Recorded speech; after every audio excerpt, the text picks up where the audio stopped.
This is BBC Two, A Night with Doctor Who. Do you want to live forever?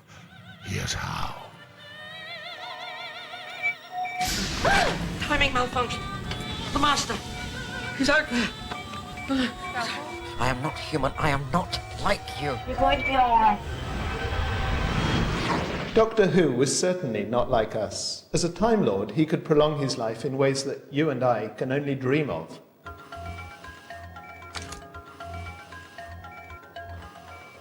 Two hearts? With the benefit of a second heart, the Doctor stands a much better chance of beating premature death. If one of his hearts were to get damaged, the other could keep him alive while the first one repairs itself. But as a scientist specializing in human aging, what really interests me is the Doctor's ability to cheat time by regenerating his body completely. Just like Frankenstein's monster, he can come back from the dead.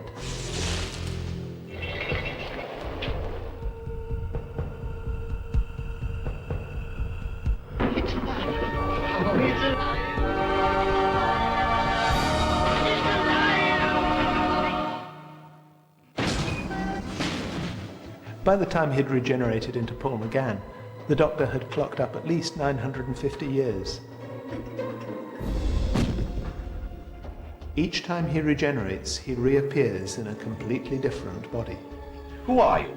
Don't you recognize me? I'm positive we've never met before. Even Frankenstein wasn't up to that. Doctor Who might have touched on a process that only now is becoming clear to scientists. It's all to do with this beautiful fellow, the salamander, which has some pretty impressive regenerative ability. If someone decides to use part of his body for breakfast, he can simply grow it back. This sort of regeneration is due to the ability of certain cells to repeat the developmental process, a sort of action replay of how the body is formed. Wouldn't it be nice if we could all do the same? We've long suspected that inside each of us, lying dormant, are remnants of the cells that gave the embryo the power to create the different tissues in our bodies. Doctors treating leukemia have known for a long time that when healthy bone marrow is drawn from the long bones of the skeleton and transplanted into a patient, it's these same cells, the stem cells, that have the ability to regenerate a completely new blood-forming system.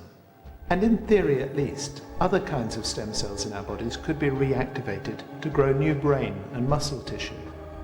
Which brings us back to the amazing feats of regeneration performed by the Doctor.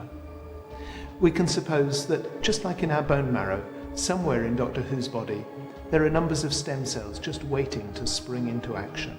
Regeneration, in my case, is a swift but volcanic experience, a kind of violent biological eruption. And Doctor Who was on the right track.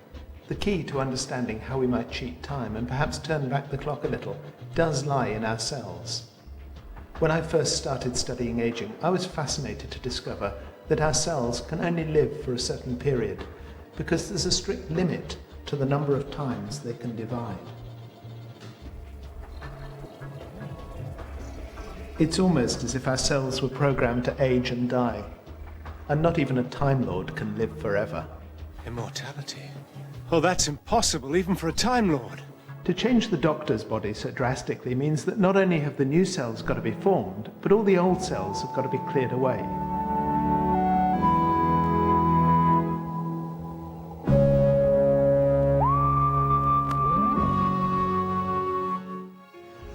The trick for a Time Lord must be to nudge all the unwanted cells to commit suicide, at the same time that the stem cells carry out the regeneration. I will give the process a little push and the cells will regenerate. He will become a new man. Not again. But what's impossible to explain scientifically is how this hugely complicated process, involving vast numbers of cells, could happen so tidily and so quickly. At least Doctor Who's regeneration is more realistic when it comes to his brain, or more specifically, his memory. A man is the sum of his memories, you know, a Time Lord even more so. But in order for his new brain to regenerate completely, while preserving the memories and personality of the old Doctor, it's necessary that the new brain cells form the right connections with hundreds of other cells to recreate the patterns that were there before. It's a process that doesn't seem to go too well for the Doctor. Since you regenerated, it's as though your memory's been put through the meat grinder. I mean, it's all there, but in a pile of unrelated bits and pieces. Because the brain is so very important, scientists have already begun trying to transplant new cells into brains that have been damaged by diseases like Parkinson's disease and stroke. The very limited success that's been achieved to date shows just how difficult an area this is to develop, and it makes the Doctor's feats of regeneration seem all the more amazing.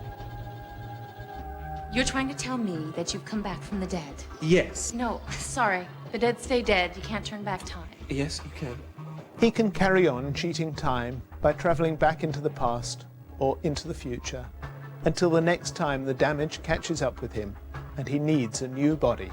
Look, Brigadier, look! I think it's starting. Well, here we go again.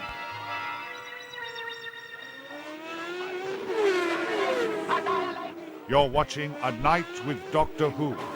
Hold on. I'll be back in no time.